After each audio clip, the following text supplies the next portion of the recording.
Você tá no mercado desde 2004, né? Isso, exatamente. Eu entrei no mercado em 2004 muito meio que sem querer, o negócio foi esse. Porque assim, eu jogava basquete desde os 8 anos, porque eu era bem gordinho assim e tal, eu jogava muito videogame e tal, meus irmãos me colocaram no basquete lá em São Caetano do Sul, e eu comecei a gostar do negócio. Então até os 16 anos eu joguei basquete, manhã, tarde e noite, falei, vou me profissionalizar, quem que é o melhor aqui é o Michael Jordan, quero ser melhor que o Michael Jordan, louco, né? Louco. Eu cheguei a uma loucura de ver que, tipo, o cara treinava, 12 horas por dia, eu tinha que treinar 13. Caraca. É um negócio maluco. E aí vem muito também, antes de falar do Barça, né, que foi um divisor de águas da minha vida, foi transformacional, eu vou falar de Deus, né, porque com 16 anos eu me machuquei, eu estava prestes a me profissionalizar, e eu acabei me machucando, quebrei espinha ilíaca por dar uma arrancada, tive apendicite, isso tudo no mesmo ano, quebrei meu dedo. Então, pra mim, foi aí que eu encontrei Deus. Foi um sinal divino pra que... Até arrepio um pouco essa história aí pra mim mesmo, porque, tipo, pra mim foi um sinal de que, você tem que parar por aí. Esse não é teu caminho, não. Tipo, eu sei que você treina, meio que uma mensagem de Deus. Eu sei que você treina, eu sei que você é esforçado. Você vai ser um bom jogador se você continuar, provavelmente. Só que, talvez exista um caminho melhor por aí, né? E, cara, foram 3 dias de choro absurdo, né? Porque eu só fazia isso, né? Eu vim de escola pública, vim de uma família que era bem humilde, né? Meu pai trabalhava, torneiro mecânico, trabalhava o dia inteiro para pagar almoço e janta praticamente, não sobrava nada. Meu irmão fazia faculdade ganhando 100% de bolsa, minha irmã mesma coisa. Então, assim, eu vim de uma família que era... Eu nasci no Heliópolis, lá perto, chamava Jardim Patente Novo, onde eu nasci. Era perto de Heliópolis. Eu não queria essa vida pra mim, porque eu via meus pais ralando, assim, se matando. Meu pai chegava com a mão cheia de graxa, suado do trabalho e tal. E eu não gostava dessa situação, né? E eu falei, tem que mudar isso aí. Depois que eu me machuquei do basquete, eu comecei a ler alguns livros, meu pai sempre me incentivando, né? E ele sempre me falando, você não precisa... Fica tranquilo, eu confio em você, eu sei que você vai decidir o que é melhor, o basquete não termina por aí, né? Tipo, não acaba com a sua vida, você quem decide o que você vai fazer agora, né? E, cara, aí eu comecei a fazer web design. Eu gostava do mundo digital, né? Falei, vou fazer uns sites aí pra ver como é que funciona, né? E comecei a fazer site. E, ao mesmo tempo, vendo aquela maluquice que tava a minha casa em relação a dinheiro, porque meu pai vivia trabalhando que nem louco, não tinha dinheiro não sobrava nada absolutamente. Minha mãe, mesma coisa, falei, preciso trabalhar, beleza. E aí eu comecei a perguntar pra minha mãe mesmo sobre renda fixa, o que era esse negócio, porque eu deixei dinheiro na poupança uma vez, esperei 30 dias e apareceu um pingadinho a mais. Aí eu falei assim, como é que funciona isso? Então, eu comecei a aumentar, né? Eu falei, se eu trabalhar pra caramba então e tiver, 1 milhão na conta, eu vou ganhar 1% disso ao mês, né? Minha mãe falou, é isso mesmo, você não vai fazer nada e vai pingar lá fruto do trabalho que você já teve. Falei, que da hora isso aí, né? Então eu comecei a fazer site, trabalhar de estagiário numa empresa de São Bernardo do Campo, ganhava o dinheiro que eu ganhava, sobrava acho que uns R$100 aí, alguma coisa assim. E eu comecei a botar na poupança inicialmente. Só que demorava pra caceta, velho. 30 dias pra pingar alguma coisa. Ela falou, eu não vou nunca conseguir viver desse negócio de poupança, né?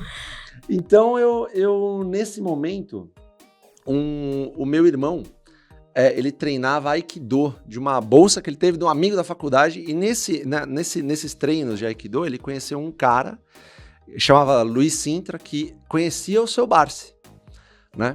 Mano, muito do nada, assim, né? Aí eu tava falando um dia com meu irmão a respeito da poupança, que ele também é um baita do investidor, começou comigo praticamente. É um dos mais pacientes que eu conheço, junto com o Barça também. E ele chegou pra mim e falou, Fábio, tem o Barça aqui, o Luiz Sintra falou pra mim a respeito desse cara, né? A gente nem... Desse cara aqui que ele não conhecia também. Se você quiser, acho que é um cara que dá pra gente, tentar de alguma forma ir atrás dele e ver o que a gente faz, né? Se a gente consegue falar com ele. Eu falei, beleza, tá bom. Eu sabia disso. Na época eu fazia o estágio e eu falei, quer saber? Eu vou dar um jeito de descobrir onde esse cara trabalha, por onde ele tá. E eu acabei descobrindo que ele trabalhava na Elite Corretora. Então, um belo dia eu liguei pra ele, do nada. Falei, vou ligar pra Elite Corretora, né? Não pro bar. Nossa, você conseguiu o telefone dele. Exatamente, eu consegui o telefone da Elite. Falei, vou ligar lá. Aí eu liguei e falei, ô, seu Barsi, eu tava falando com a secretária lá, né, que me atendeu, eu falei, eu queria falar com o seu Barsi, meu nome é Fábio, eu tenho 16 anos, e eu conheci a história do seu Barsi, queria falar com ele. Ela, tá bom, eu vou te passar ele. Eu falei, caramba, tipo, acho que alguém tá sorrindo pra mim, né? Demorou, vou falar com o seu Barsi. Aí eu tive o primeiro contato, uma ligação com o outro lado, o maior bilionário, uma das grandes referências do mercado financeiro, até então não era tão divulgado como a gente trabalha hoje para que ele seja. Mas comecei a falar com ele, meio, sei lá, meio até trêmulo, assim, eu nem sabia o que falar, né? Aí ele, pronto, eu falei, ô seu Barsi, tudo bom? Pô, meu nome é Fábio, eu tenho 16 anos de idade, eu trabalho pra caramba, boto tudo na poupança e não rende nada da porcaria. E eu sei da história do senhor, você se deu muito bem com ações, como é que eu faço? Tem como eu te conhecer, bater um papo com o senhor? Ele, tá bom, vem aqui na corretora. E a gente se fala. Eu falei, pelo amor de Deus, não é possível. O cara já me atendeu, agora eu vou conhecê-lo, né? E eu fui na corretora, acho que uns 3 dias depois, sentei, ele sentou, começou a falar, a gente se apresentou, e eu tava meio trêmulo, assim, eu fiquei ouvindo ele falar por horas. Acho que sem acreditar, né? Não acreditava, porque eu falava, a gente tem uma noção de que esses caras são intocáveis, né? Pô, o cara é multibilionário, na época acho que ele nem era, acho que isso foi em 2000, eu nem lembro quando foi, mas assim, você olhava pra ele e falava, eu tô diante de um cara que é, sei lá, dono do Banco do Brasil, dono de uma Eternit, da Unipar, sei lá. E ele falando lá, eu fiquei 3 horas e cacetado ouvindo ele. Eu não conseguia nem falar nada. Foi um podcast offline. Foi um podcast offline. Nem tinha podcast, ele já fazia. Foi o primeiro podcast da história offline. E eu lembro que o Barsi começou a falar comigo, eu ficava meio trêmulo. Quando ele falava, não é verdade? É verdade. Não sabia nem o que estava acontecendo. Nem sabia o que estava falando. Foi engraçado. E aí, quando eu saí de lá, eu falei, eu vou fazer o que esse senhor fala.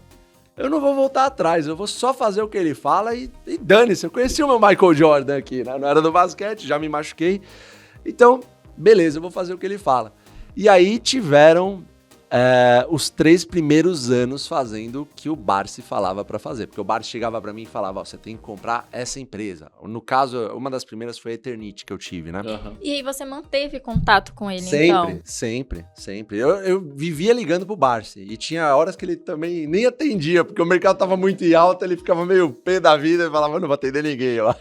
O Barsi fica nervoso quando o mercado tá em alta, né? Ah, é? Fica maluco, Davi. Você quer ver ele bravo, mercado em alta. Sério? Porque não compra nada, né? As oportunidades estão quando cai o mercado, né? Então, não tem jeito, ele fica maluco da vida. Então, assim, eu vivia ligando pra ele e falava, o que você tá comprando agora? Só que ele comprava com milhões, eu comprava com, sei lá, 10 reais, 100 reais. E lembro que naquela época, às vezes eu até mostro no meu Instagram lá, tal, as notas de corretagem pareciam pergaminhos. Em 2004, você tinha uma nota de corretagem amarela da CBLC que vinha, tudo ferrado.